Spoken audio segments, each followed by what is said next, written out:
Touchdown.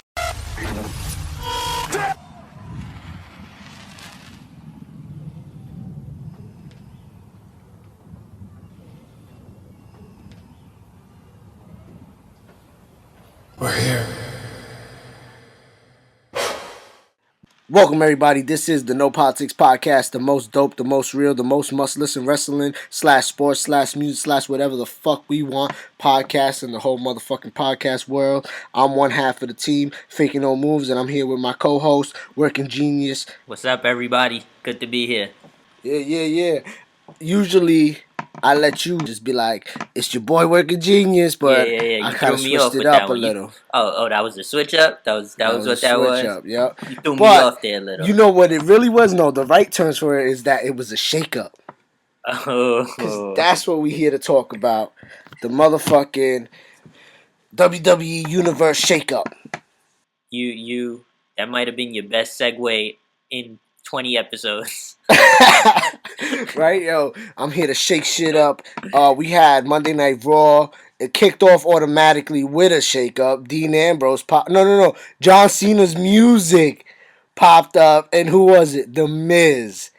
Amazing. Miz is there to make Raw awesome. It was great. I like this whole thing he's doing because, you know, how he steals Daniel Bryan's shit and now he's stealing John Cena's shit a little bit. But everybody loves it. Yeah. Everybody fucks with it so much. So. It's crazy because Mizdow was stealing his shit. Wow, yeah. Yeah. That's funny, right? Yeah, that's crazy. That's a throwback right there. But yeah, so we get Miz kicking it off, acting like John Cena. He's on Monday Night Raw. He gets interrupted by Dean Ambrose. Dean Ambrose plays along like if this is John Cena and Nikki Bella. It was hilarious. Dean Ambrose was convinced that this was John Cena exactly. and Nikki Bella for whatever reason. And at that point, it was like, oh shit, there's already two big players from SmackDown just here to shake shit up, no pun intended, you know? Yeah, I didn't mind Dean because I feel like Dean needed that. Yeah. The big part about it being Dean was that in my mind it already made me say, oh, Kevin Owens is going to SmackDown now. Word. Or someone's taking that title off of him and it's going to SmackDown or some shit like that. Yeah. When the shakeup was announced, Kevin Owens wasn't someone I pictured leaving Raw. I thought they were just going to keep him with Joe. Yeah, exactly. But then the IC title coming to Raw made me feel like, well, damn, Kevin Owens, that means has to go, or unless somebody's taking the belt off him tonight, like you said, or unless they keep both those belts and the whole Cruiserweight division gets shipped to SmackDown. See, I thought they would do that, even though I feel like that would be fucked up, but I thought they would pull some shit like that, you know? I remember you mentioning that, and I didn't mind the idea, but at the same time, I was like, nah, taking the Cruiserweight division and having Raw have both Intercontinental and U.S. title, like, to me, that value wouldn't match up. So I'm glad they didn't do it that way. But that was the big thing for Dean coming over. I don't care for Dean Ambrose too much anyway, but I would imagine that having him on Raw is good for him because I was losing interest with him on SmackDown. But The Miz was huge. Once The Miz came to Raw, I was like, damn, man. The Miz is so, like, over on SmackDown. I mean, he's over everywhere, I would say. But I knew, like, damn, SmackDown's going to have to get someone of value in return because Miz is big time. So, and I just hope, like, on SmackDown, The Miz was main event, bro. Player. He's main event. He could be main event. I still think it was a bad idea. Yeah, I don't think he's gonna. He should have stood. I don't think he's gonna shine the way he did on SmackDown. Now that he's on Raw, I feel like they're gonna have him, you know, kind of flop in the mid card, and then I don't know. He was big time, and I would have loved that Daniel Bryan to light that fire either. Exactly. You know? I would have loved. Unless Kurt Angle goes, you know what? Dan didn't like you, and I don't like you either. Yeah, something like that. Maybe. Yeah, who knows? You know? I would have liked, because remember when SmackDown Live during its first few weeks, I remember Miz interviewed AJ Styles on Miz TV. Yeah. And remember they both had a little kind of altercation. A good moment. Yeah. And it made me say, yo, I would love to see that. And it made me think, like, yeah, Miz could be main event on SmackDown. Yeah. And Raw with Roman nah, there. There's no with hope. Roman, and then Seth, Balor and Reigns and Braun, Rollins. Exactly. Like, Joe. he's got no chance. There's no chance. Yeah. So, it's unfortunate. He'll get the IC belt. Who's got it? Ambrose? Again. Oh, I mean, hopefully. All right. Him and Dina just fall to feuding again with each other like they did when they first got to fucking Well, SmackDown. I feel like yeah, and then I feel like he'll take the title off Ambrose, and then Ambrose will be entered into something with Rollins, Reigns, and all of that eventually. Yeah. But that's how it kicked off. We had that. We had New Day and Revival had a rematch. Was a good match. Kofi Kingston wasn't there. They had to blow up Kofi Kingston. That was hilarious. Yeah. That was really fucking funny. That was funny. I fucking love that. They fucking make something out of nothing always. Yeah. You know? Yep. And the match, to me, the match was awesome. The match was dope. That fucking finish, we posted it on our Instagram when Woods sold that shit so fucking amazing. Yeah, it was a dope moment. Woods came off the top rope. Yep. And the Revival caught him in the Shatter Machine. And, like, Woods, like, landed, like, on his head and neck. Tip of his forehead. And just kind of, like, stood there. Like, it was awesome. Yeah. It was fucking awesome. Hell and yeah, the Revival beat them twice in a row. And right then and there, I don't know if you mentioned it. I don't know if I was just thinking it. But it was like, oh, man, the New Day just lost twice clean to the Revival. They're gone. That's what I was thinking. I didn't think that. I was thinking this isn't a feud if the Revival just beat them twice in a row clean. By they're gone, did you mean like they're gone to where they are going to end up? Or as just like they're going to be out of the picture until Kofi's good? They're going to SmackDown. I thought it was like they're going to be out of the picture gone because now they're not the full 3-man team. Oh, no. I was like, they're going to SmackDown. It was similar to the idea of not even to move too far ahead, but why not? We just going. We just be going. Yeah, we just talking about the fucking format. shake-up anyway. When Charlotte got pinned later in the night, when Charlotte got pinned clean by Nia Jax, and you said, I believe it was you that told me, I think she's gone now. Yep. She just got pinned clean. And that's how I was feeling. Like, and what else did we see? We saw Owens get pinned clean. At the end, the end. So pretty much everyone who was just losing clean, it was like, oh, this isn't really a feud.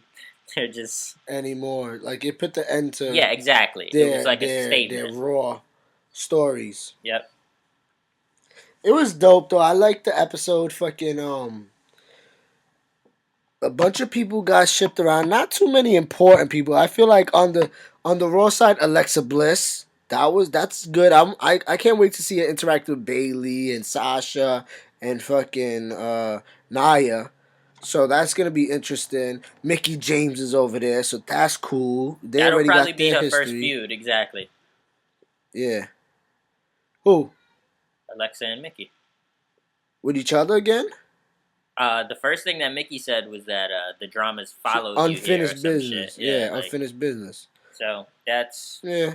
I wouldn't even mind them doing that, or I wouldn't even mind them kind of saying like, let's align for now, because with the two new women on this roster, they're gonna do something. Like I think Alexa probably feud with either if they put Sasha Bayley, I could see Nia Alexa. But then it's like, who goes over on that? Because these are two women that you want to put stock in for the future. You know what I mean? Yeah. I mean, all of the women, of course, need to have a stock for the future. But as them, like, Nia's still new to Raw. It's not like she's been around for mad long. She almost got there. She had a Mania moment, but she was out quick. You know what I mean? And she got teamed up on. She has advantages over these women. She has to get a title reign eventually, but Alexa's already had her reign. She's a former champ now, so she has, people behind her who are gonna want to push her and see her do good. So this is interesting. It's a good problem to have, though. That's for sure. But I also thought maybe Sasha's gonna go to SmackDown, but she stood on Raw. I thought she was going too. So who knows what's next? Bailey, Sasha seems like it should be next, especially Sasha teased, you know, wanting and telling her you need to give me a shot at that title before Alexa came out. Yeah. So that was interesting. And maybe if anything, they'll have like a number one contenders kind of match for it. What else did we have? We had Finn Balor had a match versus Jinder Mahal. Finn Balor had a match versus Jinder Mahal, and at the very now end, words coming out at the end. He's concussed from a strong. Yeah, it was. They even showed it on replay, and when you looked at his face, he looked. Yeah, now that I watch, like, see, when I was watching it live, I think I missed. Like I guess I didn't really look at his face. Elbow to the head. I didn't look at his face and see how much he was affected. Like I saw it and all, but I thought it was just whatever. It's gonna because I didn't believe I didn't put much interest in the match. Jinder Mahal, he has no shot. Yeah, like exactly. I don't care. You know what I mean? But look at that. Fucking injured. Fucking sucks. He had one match which was the tag match last week, and then now he has this match, and boom, he's hurt. Hopefully it's not that bad. Maybe he misses a week. He could still be on TV, but no wrestling. Maybe let's pray. I didn't read too much into it. That's not even what I was gonna say either. I wasn't even gonna mention his concussion yet. But at the end, Bray Wyatt cut a promo. On that Finn too. Balor. Yeah, that was fucking amazing. And to set up a potential future Bray Wyatt Finn Balor feud. But that's why you're the genius. With the you concussion bring it now. to a happy level. I'm about to bring it back down. With the concussion now, it's like we don't know like if that's going to have to get put on pause. Like we don't know. But the good thing about it is that Bray has his match with Randy. And Bray could also carry a feud, just mic work and just like cutting promos, and he could keep that going without anyone having to get into the ring, to be honest. So Word. I mean, that was all the big movement. Now, the interesting thing is Bray did, announce his shipment to, his Shakeup movement to Raw. I almost forgot he was moved to Raw. Yeah, no, that was the top one for me. He still has his match with Randy Orton for the belt. Which is weird. In the House of Horrors match, which we figure means he's not going to even win. So yeah, that's stupid. And it's his own match.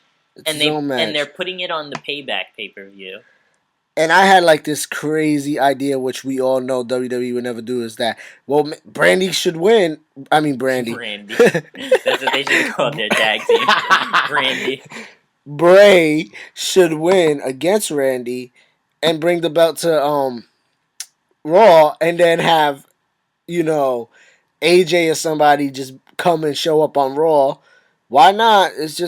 Why not? And then be like, we got no belt, and I'm here to represent the place that I built, and I want to challenge Brock Lesnar.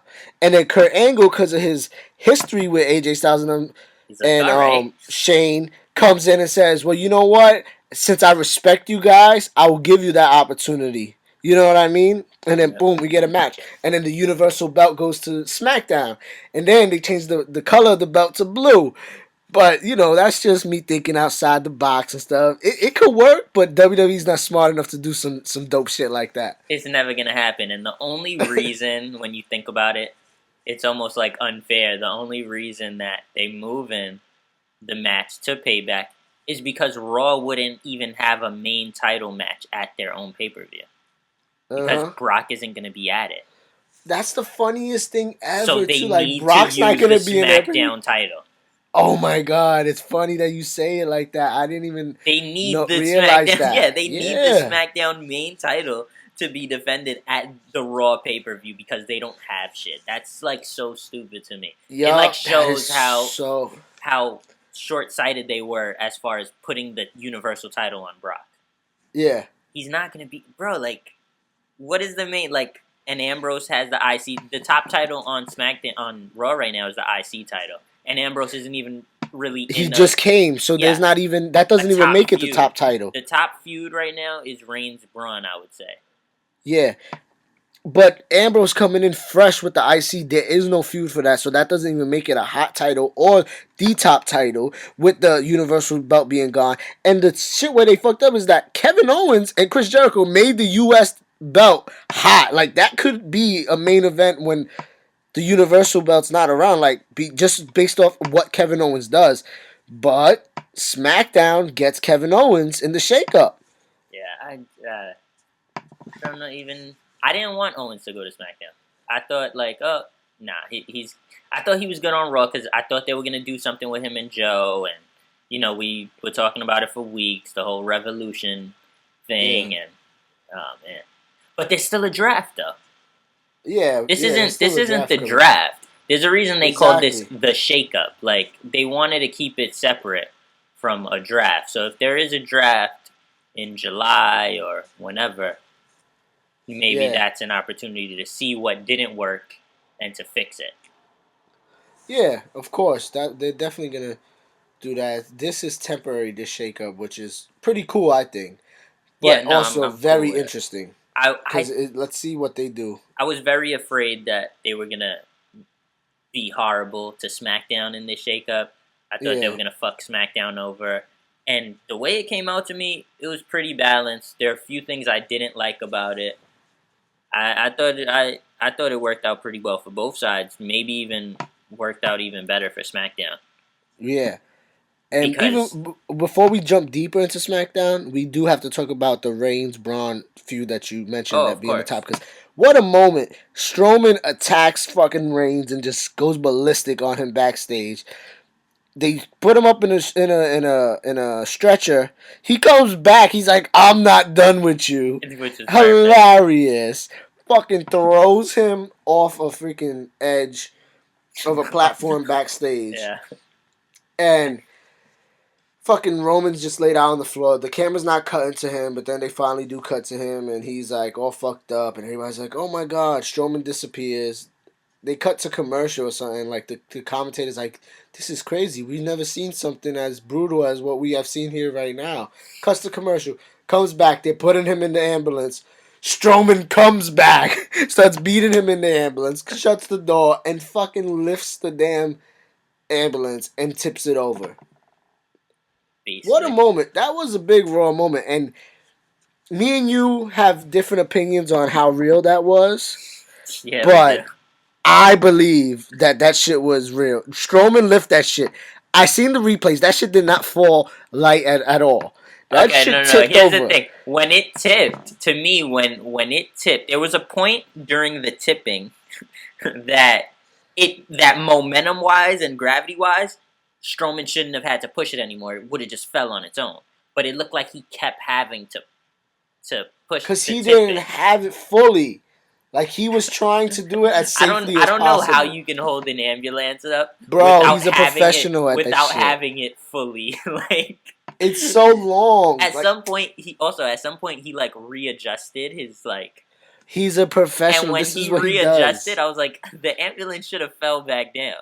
No, bro. He's a beast. Trust me. I don't know. Bro, you didn't see that one shit of him with the fucking tree log? I do. The tree log was way bigger. I did see that. I'm not sure. This nigga had a fucking tree log above his fucking head. I'm not sure. At no point I felt they didn't show the top of the van, right? I mean, they had a good angle where you could see it from the side, like with how length it was.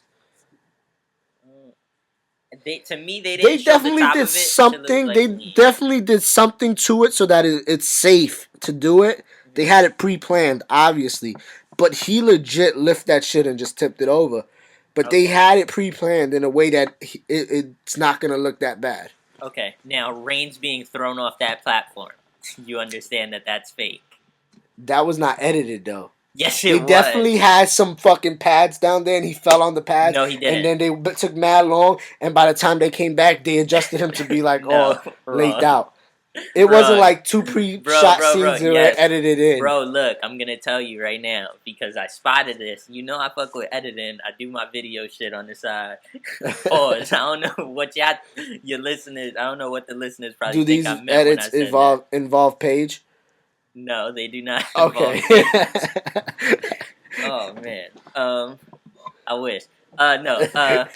There's a point where the ambulance is like the EMTs are like adjusting Reigns on the thing, and then it cuts to when Reigns comes back in and takes the stretcher on his own. Yeah. There's a cut there. There's a very obvious. I could show you on Strowman. video. When did I say Reigns? Yeah. When Strowman comes in and grabs the stretcher, right when he comes back in, like and grabs it and takes it. There's a cut in that transition. But it didn't cut to a different angle shot. It was the angle was differently. The angle was. But it could have. The There could have been different. two cameras there, and they just switched the. No, boom, bro. I could camera show B you. from camera A. I could show you. I'm gonna look to see if I can see it now. But Show me to later. Make sure. No, I'm not gonna show you now. I'm looking to make sure for me. I gotta get my facts straight. I can't just be talking this shit and then I'm wrong. But so yeah, the thing he threw off when he threw the stretcher off of the platform, Reigns wasn't on it. And then the way you could see the way the stretcher landed, how far away it landed compared to where Reigns ended up. Yeah, that's I peeped that. It looked like it went pretty far, and then when the camera cut over, and then it was looked even like in a different position. Yeah, and it wasn't that far. Cause it like land forward, and then he was like this. Yeah. So that you might be right on that, but he definitely lifted that ambulance. Let's move on. What was the main event? Kevin Owens versus Ambrose was the main event, and Ambrose got the clean win. Like you said, everyone who moved on got the clean win. Chris Jericho came back, and Jericho hit him with the code breaker, setting up their rematch for the U.S. title. And interesting enough, Daniel Bryan said whoever wins that match is on SmackDown. KO could lose that match and go right back to Raw. Wait. What did Daniel Bryan say? You didn't see that? Daniel Bryan said Kevin Owens still has a match against Chris Jericho. We want the U.S. champion. So, whoever wins Kevin Owens' match will be on SmackDown. And since that is the case and we do not know who will be the U.S. title champion come after payback, that's why they had the triple threat number one's contender match tonight on Tuesday. Okay. So, okay, hold on. So if Chris Jericho wins, Chris Jericho's wins, going to be on SmackDown. And Owens is on Raw? Yeah. So they could still fuck this up? Yeah. Wow, they could still screw SmackDown. But I doubt they're going to do it. Chris Jericho's almost done with his time in WWE. Which is why it would be even more of a screw job. Yeah. To have him come over and then he's leaving. Just trying to build intrigue. Yeah, probably something like that. Just to make it sound a little more unpredictable. Now that's two SmackDown superstars defending their belt on Payback. Yeah, see? Raw has two cross-brand matches. Raw doesn't have shit right now. The U.S. belt, that's what I'm saying. It's so fucking hot. Look. They still need the U.S. belt on Payback. But now I think, okay, let me just finish this off. The other people to come over to Raw, Slater and Rhino, Apollo Crews, Kalisto, and Kurt Hawkins. Doesn't really matter. Okay, so now to move on. The thing that SmackDown did so beautifully is that and David Otunga. Okay. Look at how they just elevated the U.S. title once it came over. Yeah. They set up a triple threat match between Corbin, Styles. Who's the last one? Corbin, Styles, and Sami Zayn. Yeah. Who also came over. To SmackDown. And it's good we're talking about this because this was literally the first segment. To be the number one contender for Kevin Owens, U.S. To have names like Styles, Corbin, and Zayn, you're already elevating that title. A guy like Styles wants that U.S. title. Yeah. That's big. Yo, and you're making it so big right there. Not to mention, we know these guys can have an awesome match with anybody, especially Zayn and Styles. And Corbin's been proving himself. The WrestleMania match was decent. It wasn't nothing too crazy. Yeah, but their one right after. Their one right after was dope as fuck. The Ambrose Corbin SmackDown match right after Mania was and dope. AJ and Corbin have been in a triple threat match 1 or 2 times before, and it's been dope fucking matches. Sir. Anyway, so just insert Sami Zayn, even better. And that match was amazing at the end of the night. What a fucking match. So many great moments. I was on the edge of my seat every time. And just for them to start it off, I freaking even posted the picture. I was like, I was worried for SmackDown, but I'm already fucking excited. Like, SmackDown's already got it in the bag. They're going to be just fine once I saw them 4 in the ring. Bro, yeah, once you said that, you were sold on it. I wasn't yet. I was like, yeah, this is great, but these are their top guys, so of course it's great. But, like, throughout the night, there was just a feeling to me of, man, I could watch any of these segments. Give me these segments every week with these certain guys, because later in the night, we got a short Ty Dillinger segment, where he had a match, and I was like, oh man, this is match. Great. Bro, even give Ty Dillinger 8 minutes, and like I'm hyped for that. Everyone's hyped for that. Yeah. With anyone. You know what I'm saying? Like they're still trying to build him. I don't even know. Like he probably faced like I would say Kurt Hawkins, but he's on Raw, so it's got to be someone similar to that. Jinder Mahal, maybe? No, Jinder Mahal faced Mojo. Oh, yeah. Because Gronk was there again. Was involved. Shout out to Gronk. He came over to Smackdown in the Superstar Shake-Up. Word, he about to be a Smackdown superstar. Who the fuck did Ty Dillinger face? I fucking totally... It wasn't no Fandango or Tyler Breeze. It was... I can easily get this for us. Why? It's probably not even relevant if we can't remember. Yeah, but it just bothers me. Aiden English. Because we never see him. Aiden English, another guy who now is by himself, that's going to be a singles guy, and he's going to be in the mix. I've always liked Aiden English, bro. Like, me too. I've always liked him. He's going to get heat because he loves to sing, and it's mad stupid and funny. Yep. So. Yep. Yeah, and he had a solid match with him. Yep. So we got Ty Dillinger. Continue. I know I cut you off. Any segment with Shinsuke Nakamura is just fucking gold, bro. Oh my god. It's just imagine seeing every week. Give me AJ Styles somewhere. Give me a guy like KO somewhere. Give me Corbin and Zayn somewhere. Which I'm sure Corbin and Zayn are going to feud next. That's who I'm thinking is feuding next. Corbin and Zayn. That'll be good. While AJ chases Owens. Shinsuke. Give me Shinsuke and anyone. Give me Ty Dillinger and anyone. Ziggler could make a fucking feud great. Give me the that tag team match for the tag titles was good fucking match. Awesome. And then they insert the Shining Stars who came in the Shake-Up, and nobody's been, but I bet you they're going to do good on SmackDown. Bro. Because SmackDown is the land of opportunity. Bro, watch them create something special with them. I hope they do. To be honest, I wasn't too enthusiastic about it. I wasn't hype or no. That powerbomb into the back cracker was awesome. Yeah, yep.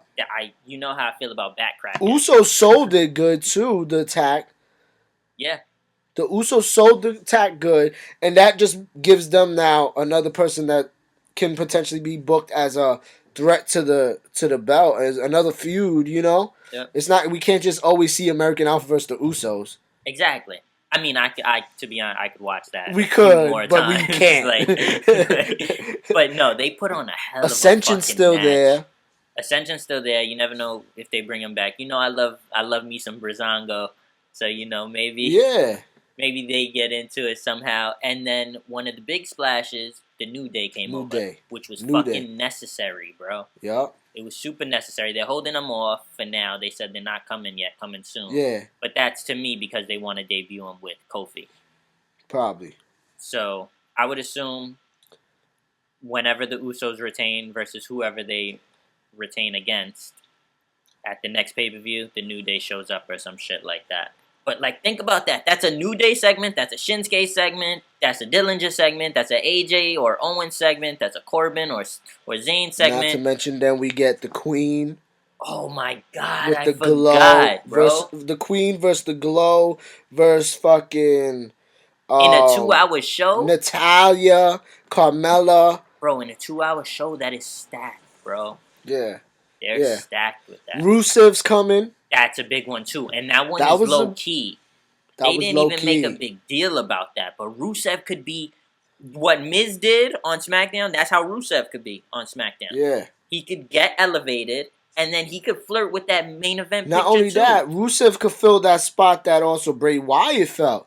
That bad guy could get his first title run potentially because Well, not his who knows what first. opportunities could come. I mean, like Oh, WWE yeah, World Heavyweight title Oh, his run. first You know, main title run. Wow. yeah, you never know. I could see Rusev being a guy that they would love to put the belt on. It's just that there has never been an opportunity that has made sense, especially when both brands were just one. Yeah. You know. Yep. Because all the top guys are just the same people. Yeah. It's basically the Shield. But wow, yeah, no. When I totally forgot about Charlotte, and you know how I feel about Charlotte. I mean, you know how I felt about Bliss. So she just replaced what I felt about Bliss. Charlotte was able to replenish my energies when she came over to SmackDown. Man, just all right. Let's get into that Shinsuke Ziggler segment. How about that? Which was nothing. Which was nothing crazy. Ziggler comes out, talks his shit. Ziggler had a hell of a promo. Yeah. I Ziggler love always when he has solid taps fucking into that. promos, I love bro. when he taps into that though. What he tapped in, where he was like, "Yeah, your new flavor of the month comes by, and then after a couple weeks, you'll be over him and on to the next one." But the thing is, guys like me always stick around and always do what they gotta do, you know, and prove that they're one of the top workers in this business type shit. And I challenge anyone out there type shit, and then Shinsei comes out. Oh, And Shinsei's like, "Do you want to know who I am?" man. The crowd is just chanting the whole time. Man, Yeah. I'm really happy with the crowd these last 2 weeks with Shinsuke. Because Shinsuke needs that. He's not great on the mic because of the language barrier.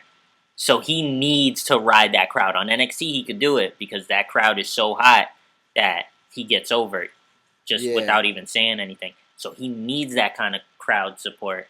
And, like, I'm glad he's been getting it. Ziggler fakes like he's in a walkway, goes to hit a kick. Shinsei catches it. Did Shinsei lay him out? No. He pushed threw him it back back down. and then did his, like, and he was like, "Come on." like, fuck with me type shit. He did say, "Come on," though. He did say, "Come on." You didn't hear him? No. He's like, "Come on." So, that's going to be a hell of a first feud. And I'm happy for that feud because I was trying to think of, like, who's a good person for Shinsuke to go up against without it being too high up on the ladder, too early. And, man, him and Ziggler are going to have great. Did we talk match. about that on the last episode? No clue. I think I might have mentioned Ziggler. But yeah, man. Oh, so you saying you called it? I fucks with it. Huh? You saying you called it? I might have. I gotta go back into the film room. Word.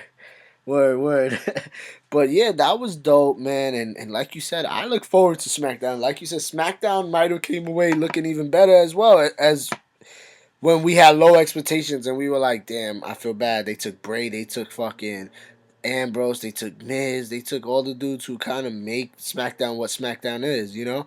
And we were scared they were going to take AJ. So when the night ended and AJ wasn't there, we were like, woo, okay, we still have a chance for this to be good. And SmackDown really came away looking strong. Daniel and Shane, they did a good job. And the interesting about Raw and their final roster is that I love to see what Kurt's going to do next because this is his first official week. Like he's in there now. He's in the office. He's the GM. And I want to go back to him real quick because we didn't really talk too much about him, but I love all his interaction with the new characters, and he seems overwhelmed. Like I love the role he's playing where he's like, these people are fucking crazy in this they place. all come in screaming at each other. Like, yeah, he's like, damn, like what the fuck have I missed since I've been gone? I can't wait. Has he interacted with Strowman at all? No. I can't wait for that. Entertaining, bro. Gotta be And fucking his segment with entertaining. Seth Rollins, where he came in and told him, like, yeah, Stephanie doesn't like you, but as long as I'm the GM, I got no problem with you, and shook his hand type shit, like, Yeah. I want you on Raw. He was trying to pull apart Joe and Rollins. We didn't even mention that. They got into it. And I love how they did that because Kurt also has history with With Joe. Joe. They had Yeah, one of the greatest exactly. feuds in TNA. Exactly. So when he was doing it, I was all in on that. I love that. Yeah, man. We almost forgot about that talking about Raw, man. Yeah. But yeah, what a week for fucking wrestling. I really fucking loved it, man. Yeah. I dug the Superstar Shake-Up. They did more good than damage, I thought. I was very afraid they were gonna do damage. Like you mentioned, I thought they were gonna bring Styles to Raw. I was like, fuck. That was my biggest fear for the whole thing. To me, that would have ruined it. To me, that might have single-handedly ruined it. Yep. Having Styles come over. But SmackDown is the house that AJ Styles built. I fucking love that line. Yep. It truly is. It really made the it. one thing I say that we came away from this week that I thought we should have had, happen but didn't, is reuniting, the club with AJ. But we got New Day on SmackDown, so can't The be Shining that Stars took the spot that I thought the club was gonna get. Yeah. Because the club and the Revival are kind of similar. Not like in ring, but like similar kind of. Yeah. Like I was thinking for SmackDown, I was like, man, their tag division needs work. So they're going to bring over a face tag team and a heel tag team. And in my mind, the heel tag team was for sure the club to reunite with AJ. Yeah. And then the face tag team, I kept thinking New Day or Enzo and Cass. Well, and then hopefully when New Day lost to Revival, I was like, okay, New Day is the face, but the heel tag team that SmackDown needs should be the club. Yeah. And instead they gave us the Shining Stars, which I thought should have Well, been hopefully sometime around SummerSlam or before or after, maybe, NXT's tag division is looking a lot better and DIY gets their opportunity to come up and hopefully they go to SmackDown. Yeah, that could be big. DIY versus the Usos? Oh, man. Come on. Who doesn't want to see that? A lot of DIY versus the New Day? Who doesn't want to see that? DIY versus pretty much most people. Hopefully they come in the draft. Yeah. I hope the draft is a little more NXT focused too. Because it relates to sports a little more. I mean, last draft, we thought the same thing, like, having the basically like coming from the minor leagues, getting drafted up. Like, we wanted to see more of that, like you said, the sports type of thing. Yeah. But yeah, man. The presentation of the Shakeup to me was poorly done on Raw. Because it was just there was nothing, they gave us no information. It just kind of seemed random and unorganized. Yeah. And we had to figure it out along the way. Like, I'm putting pieces together based on what people are saying as far as what the rules of the shit is. Everybody was confused. Yeah, that wasn't the best presentation for it. Because, like, not even the GMs were really, like, it almost seemed like the GMs were confused. Like, Kurt Angle was kind of confused, it seemed like, which is like, wait, so you're not in negotiations with SmackDown? Like, there's no, like you're not a part of this? Because when Sami Zayn approached him, he was like, if you're on Raw today, as of now, you're with Raw. That's all I know. Exactly. Like, that's it. And it was like, well, people that you see on Raw today, if you see them from SmackDown, they're going to stay on Raw. If you see them that they're original Raw members, there's no guarantee they'll be here next week. Raw. Exactly. So we were like, okay. Just and then Byron Saxton got moved. I think that's good for SmackDown. That's a win. Like, JBL and Saxton, they got history from Raw, and they're good together. And they're writing partners. Like, they want to ride along together with Michael. You know what I mean? So they have a chemistry. Not to take this, down to a dark space, but the whole Mauro Ronaldo stuff, he's gone now. They're saying JBL was bullying him.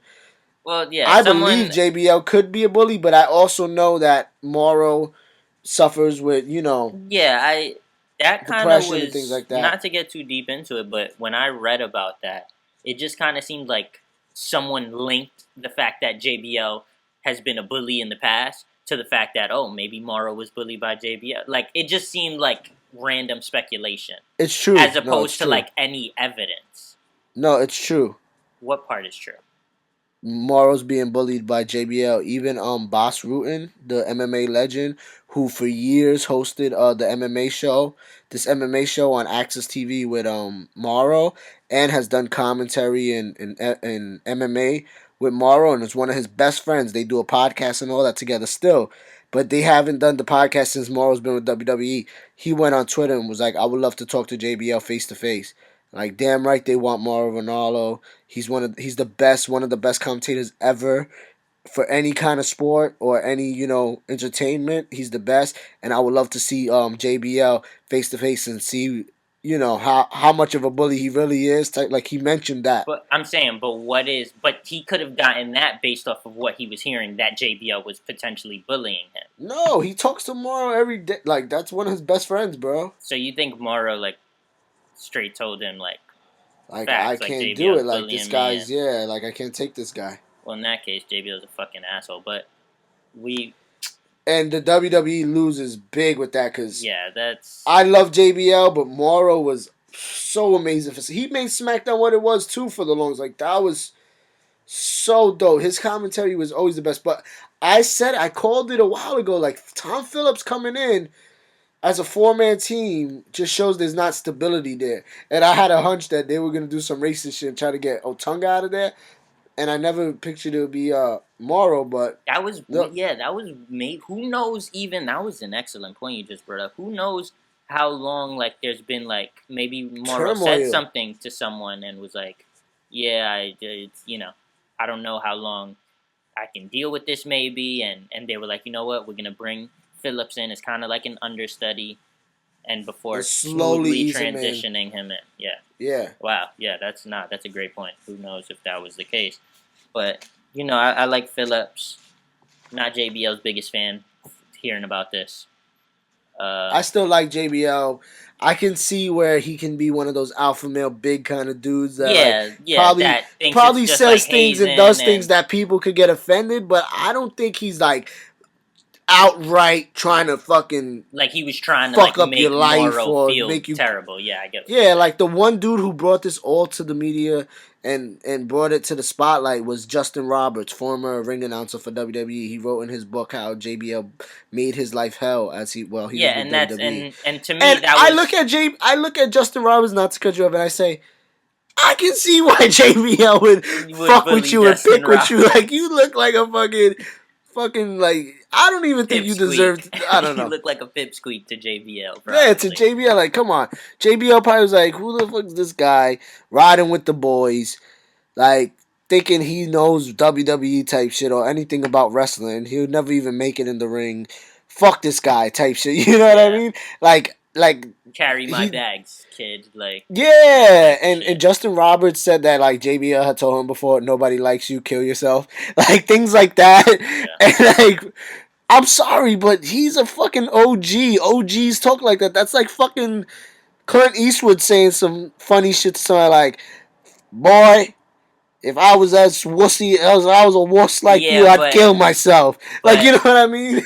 The line gets drawn, but that's why. There's that line where if someone's suffering from depression.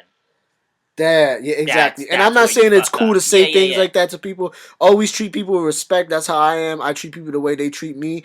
But you're not supposed to judge a book by cover either. But I'm judging JBL. He looks like the type of person that's going to say that, and I expect it. So I'm going to prepare myself mentally to hear stupid things like that. Exactly. Me personally, and especially I always go back to this. We're from New York City, so roasting people, that's a part of growing up to us. Confrontation is a part of growing up.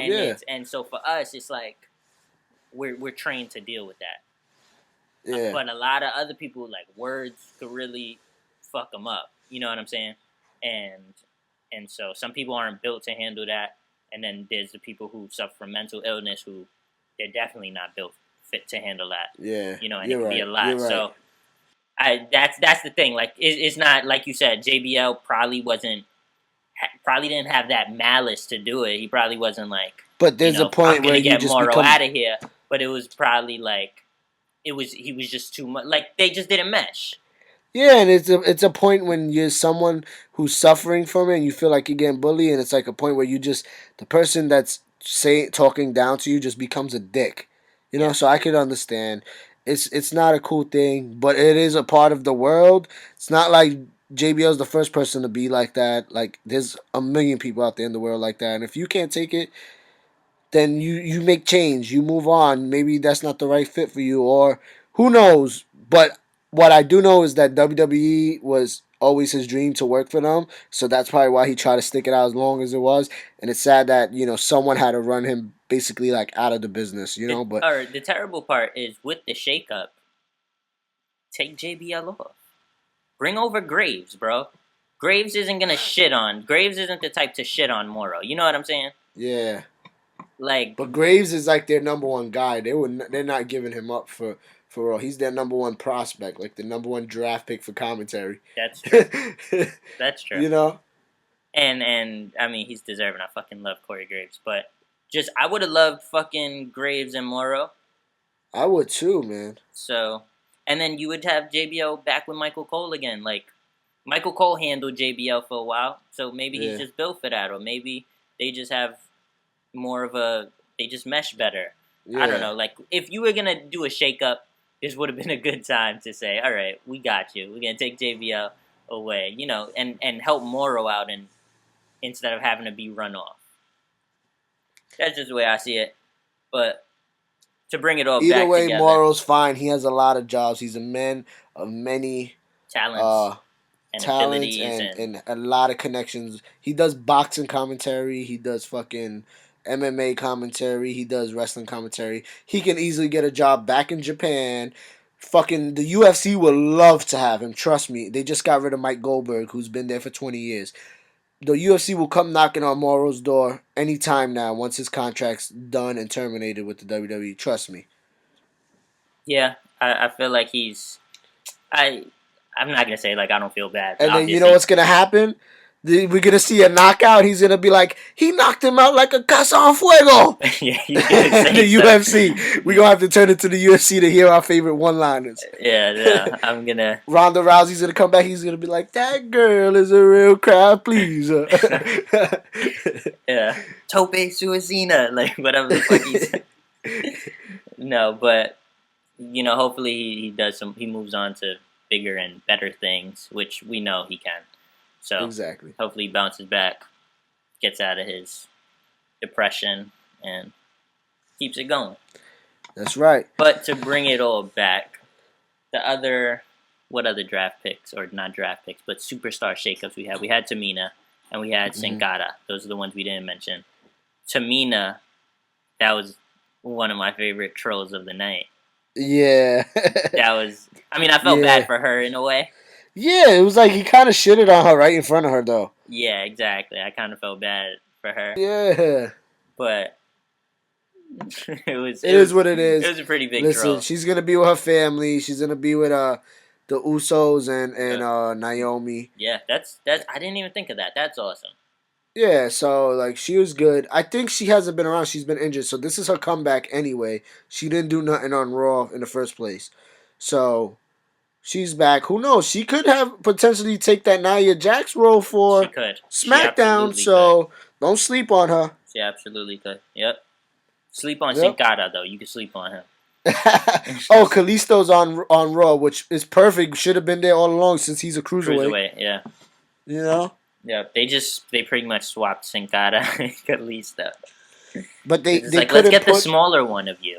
They couldn't put Sin Cara on SmackDown because he had beef with Simon Gotch anyway. Now he's gone, so it's like, all right, we're not gonna have nobody fighting. Let's take Sin Cara, which we should have anyway. You on point. You on point today. Not only that, but they could have kept Kalisto, took Sin Cara, and improved their tag team division. Because that's Lucha Dragons. That's Lucha. Right? Absolutely. No, you're definitely right. Wow. So they could have did a bunch of different things. They didn't. All in all, I think we're both giving the shakeup at least a A. I know I'm a little easier grader than you are, but A. I give it A minus? And see, when you say you're giving it an A, it just makes me want to say, yeah, A minus then. Like, because I know I'm a tougher grader. So now I'm looking at the list thinking like, let me find ways to take points off.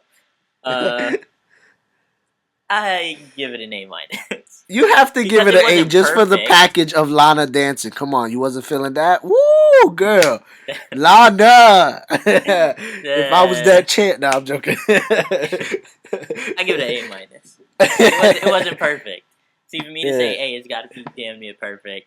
Okay. I give it an A minus, but that's good. I don't think I've ever given anything an A minus. Okay. So. I'll take that. A minus, yeah. Yes. That is our Superstar Shake-Up, everybody. We both look forward to what's coming next week. We went through this part of wrestling pretty quick. We still got some sports. Maybe we could talk about. I don't know if you want to take a quick break, come back and talk about the NBA playoffs, definitely our predictions, and basically what we think of the matchups. Definitely with that. Definitely. So we're gonna take a quick break, and when we come back, we're gonna talk about the NBA playoffs for 2017.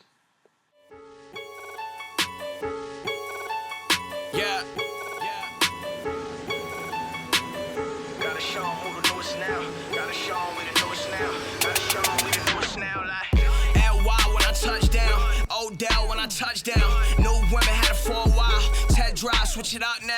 I was young, did a fade with it. Now it's Kobe with a fade with it. 60 on a merry game with it.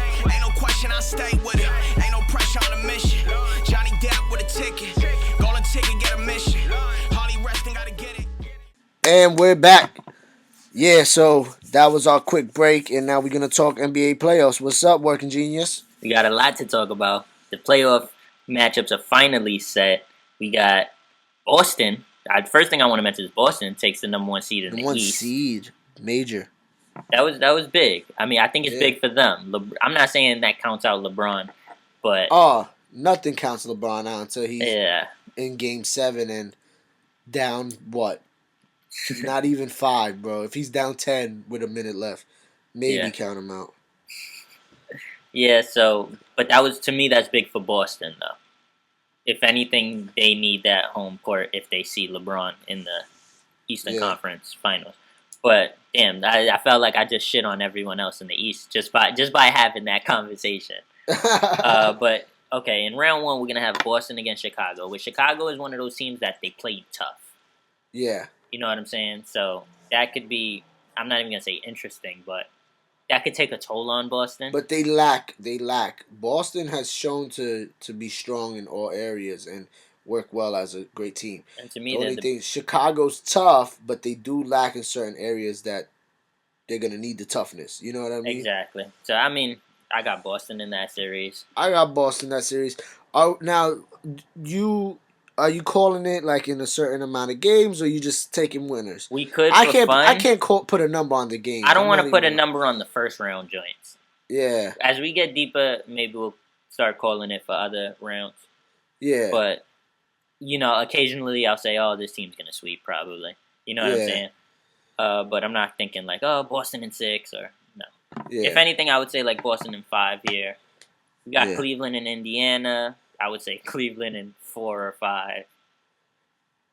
Yeah. That's just the East is pretty much not that it's a foregone conclusion, but none of these first round series really intrigue me. The most intriguing to me is actually Toronto-Milwaukee. Yeah, that is a very intriguing matchup for me too, because Milwaukee, they're the young gunners.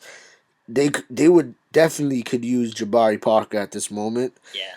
But they're still playing good without him. And Toronto, they just made a lot of good moves throughout the season. Serge Ibaka's there, PJ Tucker's there, and they still managed to keep their main guys who are helping them win. Adding those two guys, they have a lot of toughness as well, and you can't sleep on them. I really don't know where that matchup's going to go. So that one, like you said, is one of the most intriguing matchups for sure. Yeah, I think Toronto holds on, but I'm thinking it's going to be a good series. And then Washington, Atlanta. I really like Washington. I love John Wall. I love Bradley Beal. Me too. So the Morris guy, Otto Porter, Markieff Morris, and Marcin Gortat's still solid, dude. I fuck with him still. Yeah. So to me, the top four seeds are gonna advance, and if any other seed advances, it's Milwaukee. But I doubt it. To me, Boston, Cleveland, Toronto, and Washington are like a tier above Atlanta, Milwaukee, Indiana, Chicago. Yeah. So those that's pretty easy. That's pretty much my picks on that one too. Yeah, and then to me, the West is always most interesting. I'm a Western Oh, Conference man. guy. I don't know what you. When it comes to the playoffs, we all know I'm a Knicks fan, so I'm an any conference, any good matchup kind of guy. He's a Knicks at the fan, so moment. he isn't a playoff guy. No, I can't even talk my shit. I'm a Denver Nuggets fan. If you don't know, that's enough of that. No. So let's get We into got this Golden Western State Conference. and Portland. Yeah. See, just the players we're gonna see in these series Yeah. make them like fun to watch. Portland is very impressive that they made it to the playoffs based off they lost a lot of guys over the years. I mean, Lillard and CJ McCollum, two very, very promising players who play very well. They remind me of like Curry and Thompson. Like Before- that kind of tandem, like that That kind of kinda high-powered tandem. Yeah, you know. they're offensive juggernauts. Yeah, and if they could just put the right pieces around them, like if they had role players like Draymond Green, Andre Iguodala on that team with Damian Lillard and CJ McCollum, that'd be a fucking scary team too. Now But they don't have that. Now they also acquired Yusuf Nurkic, which is From big. the- He's been playing big time from the Denver Nuggets, and again, Yep. Word, and he turned up his first game with them against the Denver Nuggets, right? that wasn't his first game, but Oh. he did kill us. Yeah. Yeah, that was hard to watch. But They also have some other young players like the Plumlee kid. No. I think is they traded him that's who we got. And to Denver. Yeah. Denver. Oh shit. Well, you guys got some young promising players now. oh yeah, we're studly So- on the young promising player front. Yeah. So But they have Noah Von Lee. Ed Davis? Those dudes. Harkless, they still got Crab. Harkless, Crab. They Who's have their big Aminu, man? right? They have Al-Farouq Aminu, right? Yeah, Aminu. Who's their big man? They have Nurkic, and that's pretty much it. Myers Leonard, but he's thin. He's like a Myers stretch Leonard. four. Yeah. That's what I was But to thinking. me, Golden State is gonna. I mean, I expect I got Golden State. I expect a lot of offense, and I expect, one of those big Damian Lillard, C.J. McCollum games that might give Portland At a least game. one or two. Yeah. So, but see, all right, I'm gonna Portland's mention this pretty good the at end, home. but Portland's pretty good at home. are they? I mean, usually, like, as for Portland standards, I don't know the stats behind this season, how good they have been at home. But usually, when it comes playoff times, home, like, Well, they have good. they have a great crowd, Yes, that okay. that pushes them, Yes, I can agree with that. I don't know how great their home record was this season, but I know what you're saying. Yeah. To keep it moving, I got Golden State in that series. I mean, I'm just not gonna. You can't eliminate Golden State right there. Yeah. Then we have San Antonio, Memphis, which this one is interesting. We actually talked a little bit about this matchup, I think yesterday or the day before, 1 or 2 days ago. And we said it's that classic San Antonio-Memphis rivalry that it can go either way because they each have each other's numbers when it comes to the playoffs. You think San Antonio is going to be a top team? Memphis takes them out of nowhere. Yeah. You think San Antonio's getting old and Memphis is looking promising? San Antonio just washes them real quick. You can never call it between them. And Conley's playing very well. Zach Randolph always playing his role. Vince Carter's looking good. Then they also have some younger talent that's playing well as well. And then you got San Antonio who's just on one. Like, Duncan's gone, even though he hasn't been that much of a crazy, a X factor at all, these past couple of years. But he's still a solid player that you can depend on in the playoffs. Last year when they lost, did they lose to Memphis last year or was it the Clippers? I thought they lost to OKC. OKC. Yes. And throughout that whole playoff series. OKC's big men, Cantor and Adams, were dominating San Antonio, but Duncan at every moment of every game, every quarter, every minute he got to play because his minutes were restricted, he was hustling. He was playing hard. Even if they were on his ass, blocked him a few times, making him look old, he still was hustling for buckets. I think the last game, like that they got, that it was like either win or you're eliminated. He went off and dropped like 21 or 22 points, and like you hadn't seen him score that much throughout the whole season. Like he put it all on the line for that matchup, and now they don't have him, and they're even scarier out of nowhere. Like Pau Gasol, LaMarcus Aldridge, Danny Green's still there. They got the young guy, Deadman, and who's that other dude? Which one? Give me The one that was in the shooting stars, the rising stars. That he had the dunk, the crazy dunks. He's always dunking every fucking game. Fuck. I don't know. I have no clue what you're talking about. He's a young kid, man. I don't know about the young kids on the Spurs. What I'm getting at is they're still scary, and this is interesting. It's hard to call.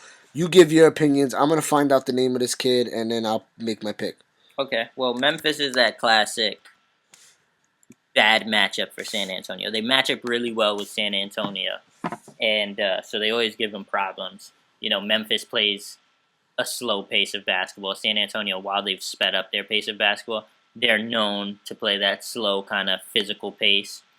And so, I mean, this could be an interesting series. It's probably going to be the most boring series when you think about these two teams. Probably. But at the same time, it's like it's going to be interesting because it could go either way. I'm going to say San Antonio. Okay. I'm always going to side with Pop. You always got to side with Pop. And the rookie I'm looking for, his name is Jonathan Simmons. This kid dunks like crazy, and he gets time. He's athletic as hell. He's a hustler too. One of my favorite parts about the Spurs is that they'll have players come out of nowhere and like smoothly work them into the rotation. And they also got David Lee. You don't even hear about him, and he's a role player. They got Patty Mills still. Bro, not to forget Tony Parker. Bro, you didn't even mention Kawhi Leonard. Like they have mad names, bro. Like multiple defensive player of the years. I think he should be. It's either him or Draymond for defensive player of the year this year as well. You know what I mean? So yeah, they got a squad always, and I gotta go San Antonio. As much as I want to see my man Vince Carter one day win a championship, and he's on the Grizzlies, it ain't happening. Yeah, no. Even if they did beat the Spurs, it wouldn't be happening. Yeah. So, all right, this next one, Houston OKC, is a lot of people's favorite. Probably the best series of the whole first round. This is gonna be, and it's gonna be over in 5. And the Rockets definitely, if the numbers and the season matchup tells the story, the Rockets definitely have their number. So it's hard to pick against them. Yeah. And the Rockets, I think, are what, the number 2 seed in the, or the 3rd seed in the whole, in the whole Western Division, which is a massive improvement. I think they were like 8th or 7th last year. I feel like it was 7th or something. Yeah. It wasn't that high up to go from bottom of the bracket to damn near almost the top. You know, it's pretty fucking good. Yeah. So yeah, I think I gotta go with the Rockets, just based off the way they've been playing as a team, and D'Antoni definitely has been doing very well this year. Like this is the team for him. As much as how things turned out in New York for him and in LA.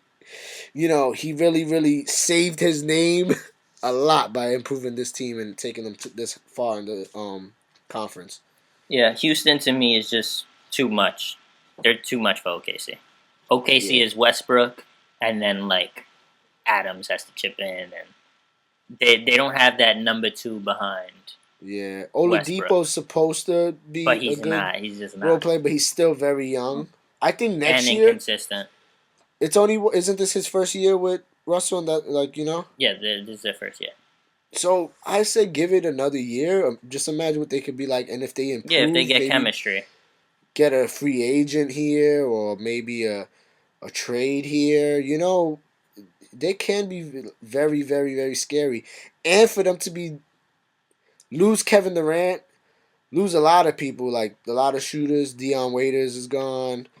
Serge is gone. You know, like most of their core players, and still make the playoffs with basically Russell Westbrook doing everything. That's a, you know, you got to give him a thumbs up for that and give him props for that. You No, know? I love what Russell Westbrook. He's, if not the number one, if my number one favorite player in the league. He's up there. Uh, I love his heart, his attitude, his fight, his passion. Like, I love that shit. Like, I want to see him do well. I wish he would win this series, but I can't see it, especially with the way the season series went. And then, to me, just the top seeds just dominate this entire first round. Yeah. And that's what's not super exciting about basketball playoffs to me, is that when you think about it, not even to jump too far ahead, but everyone's just thinking Golden State, Cleveland. Yeah. That's my least favorite But part. honestly, I'm gonna say, well, what other matchup we have? Do we have one more, or that's all We the have matchups? one more, and the reason I was talking about all the top seeds just winning is because the last matchup is the Clippers. Clippers and the Utah Jazz. And in Jazz. this one, I have Utah. You have Utah. Yep. Clippers, they're falling apart, but they're still a very good team. Like they can easily just find chemistry and be a great team. But I don't know. I don't know what to think about them. I haven't seen too much of the Jazz this year, but I did know they were in, playoff contention and damn near making it into the playoffs. I knew they were gonna make it into the playoffs, but I haven't seen much of their games and haven't even been keeping up with them. They were a sleeper team all season for me. I was thinking the one sleeper team that would make it into the playoffs this year was probably gonna be like New Orleans or Denver, Yeah. but I didn't see Utah making it at all, and they're there. I don't know who to pick on, like if I could even pick Utah on this, but then I don't want to pick the Clippers just because I think they got good players. So I'm not gonna make a pick on this one. I think I'm just gonna watch this one and enjoy it. Boo. But if the I wish I had Utah a Jazz button. win, that'd be dope. I wish I had a button that would boo you. I'm sorry, guys. I can't make a pick on that one. He wants to pick the Clippers. That's what I'm gonna charge you with that. Okay. You pick the Clippers, I picked Utah. I mean, it's the only difference we got. We're not even really. This doesn't mean anything. Yeah, Overall, until next though, week when you start bringing up how many you got right. you got me. No, but I will say, if there's one team that I will say out of the lower seeds that could make an upset, it's Atlanta. I'll give Atlanta the shot over the Washington Wizards. They have great players, and yes, I do love John Wall, Bradley Beal, Morris, and Gortat is solid, but they lack. They do lack as well. Otto Porter and Kelly Oubre isn't cutting it. Otto Porter is the man, bro. He's low-key the man to me. That man, get him an open shot, he's knocking it down. That's the man right there. He was one that I was really big on coming into his rookie season, but he trashed it. He scrubbed it up. Yeah, he scrubbed it up. So, but this year, that's why I was surprised when I saw him earlier this year. And I was like, this man don't miss. Okay. I started calling him Deadeye. That was my nickname for him, Deadeye. Like a Deadeye shoot, like just knockdown, bro. I like that. But I would give Atlanta the one slight He needs to kill it now that I just gave him that. And before I look stupid, before I look stupid. But yeah, man. To me, the NBA playoffs overall, it's exciting to see basketball, but I don't be all in because I just know like they want Golden State, Cleveland, and so to me it's just Golden State, Boston would be crazy. Like who would have ever thought? Everybody was. I would love that. Right? Imagine. Or even San Antonio, Boston. See something different. Yeah, recently someone said in our group chat, in our little fantasy football group chat, where we talk about everything, someone said like, "Oh, is everyone wants to see Golden State, Cleveland?" But I don't, to be honest. Yeah. I don't want to see the same shit. Like, the reason I love football so much is that you see different shit. The only thing is that the ratings will be so crazy, and there's a story there. They each got 1-1 on each other, so there Of has to course. be a final matchup. You know what I mean? That is very intriguing. I'm not opposed to it, but if I can see something different in the playoffs, in the finals, I'm all for it. I love when the teams that you never expect to make the finals make the finals in any sport. Yeah, but it always happens much less in the NBA. Yeah. The NBA is fixed. But after that third year, always after that third year, one of those teams always falls off a cliff. Well, something has to change. Yeah. Like it's like the whole Lakers. Bro, it's like the fucking- WWE. This shit is scripted. You think? I think a lot of it is. I'm not saying like they go out every night and Bro. they're like, oh, let's screw this team over in a regular season game. Like, no. I think when they want a certain matchup or they think something will benefit them in the ratings or something like that, money wise, they're gonna try their best to manipulate certain things. Bro, I can never forget the Sacramento Lakers. Tony Romo should have been series. playing. What the hell are you talking about? Fuck that. Fuck that. I don't know what the I just hell you wanted to talking say about. something random. The NBA, they've had their moments of questionable kind of scenarios where it seems like there might be where certain shit is fixed. Like they wanted Boston to be the number 1 seed. Bro, like the other day. Bro, They fouled LeBron out the game. He didn't even touch this dude. Bro, they didn't want Denver to get the 8th seed over Portland. Of course not. Bro, they shitted on us, and I'm gonna put it out there because nobody's talking about it, and I got to rep for my team against OKC.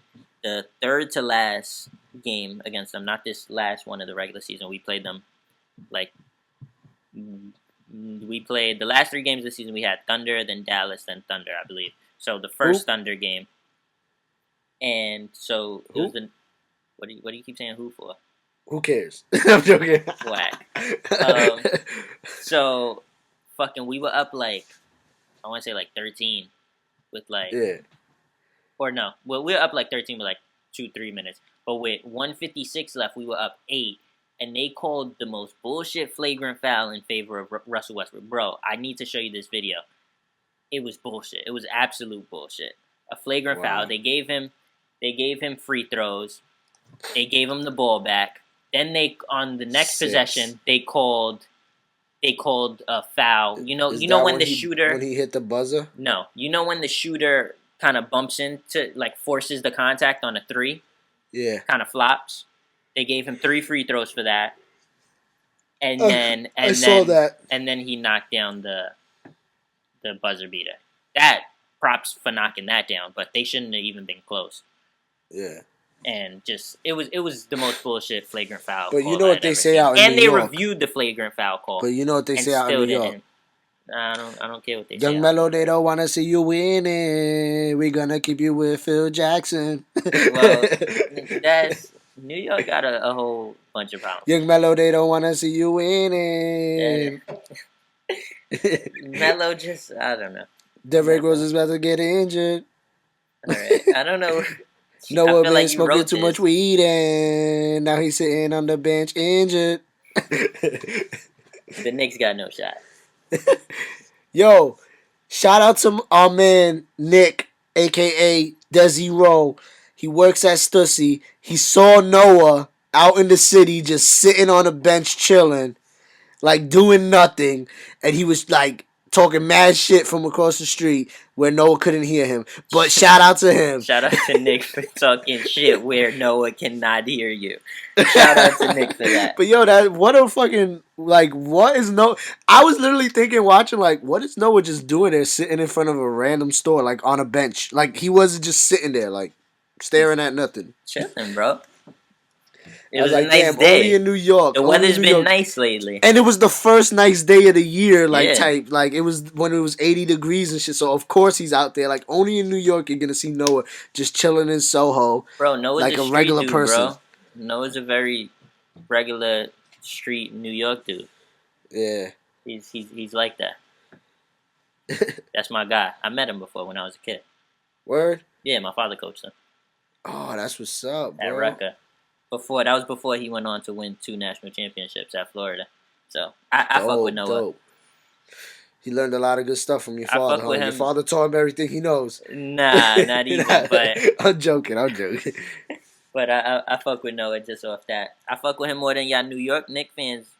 Like I know y'all I hate fuck him. with him. Y'all I be was talking surprised mad that shit. Nick was mad. Like Nick was like, "Nah, fuck that," and I'm like, "Yo, damn, That's it's New not York that serious." fans. That's why people don't fuck with y'all New York fans. Y'all mad Nah, but he wishy-washy. was stinking it up, man. He was missing free throws like crazy, air balls, bro. Yeah, but you don't. I don't know. I don't believe in that.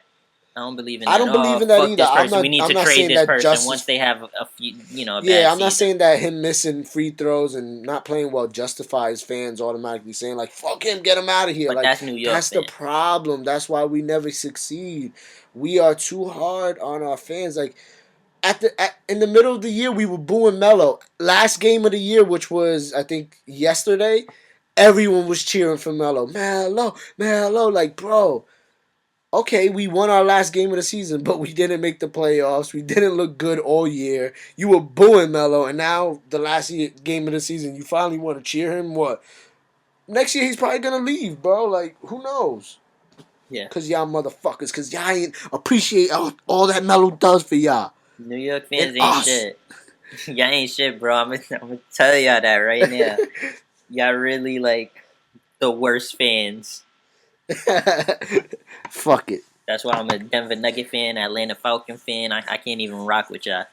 You know what it is though? If Phil Jackson would just come to the Garden with some Timbs on, we'll know he got his shit together. Just rock the Timbs, Phil. Rock the Timbs. And with that, follow us at the No Politics Podcast. This is the end of our show. No, Nah, but for real, I look forward to the playoffs. And I can't wait to see who's gonna be in the finals and who's gonna win this year. Will it's Cleveland underdog Golden team, State.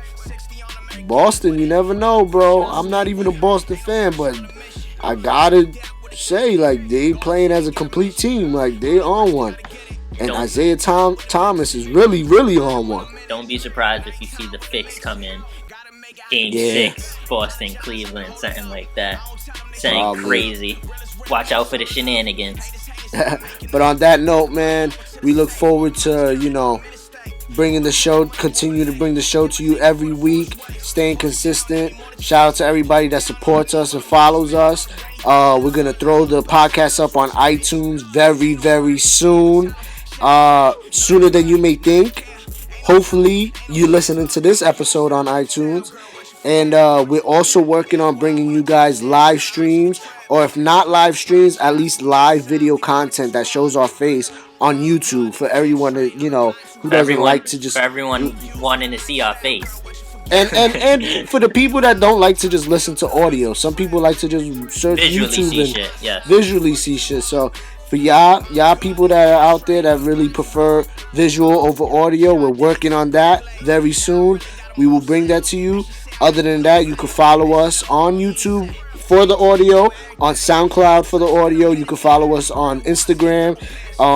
We post every time there's an event, and we post about things we fuck with and like throughout, sports, music, wrestling, whatever it is. But we want to say thank you. Go follow us, and you can also follow me at Faking No Moves. That's at FAKINNOMOVES on Instagram and Twitter. Holla at your boy. You can follow me at Working Genius, WORKINGENIUS on Instagram. Make sure you follow at No Politics Podcast on Instagram. That's where we post most of our content. We're gonna start posting more on YouTube, like you mentioned.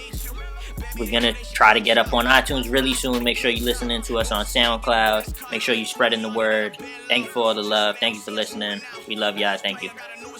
Peace. Woulda, coulda, but you did it, nigga. For an option when I'm in it, nigga. They in line, but I'm on the figures. Touch it out and then I might hit you. All depends when I get it. Ain't no it but a message. All eyes when I get it. All eyes let the rest know. All eyes when the set go. Speaker booming like Metro. Car slides with a Metro. They ain't get it, let the rest know. Ain't used to the lifestyle, girl. what you forget. And why when I touch down, tell Run.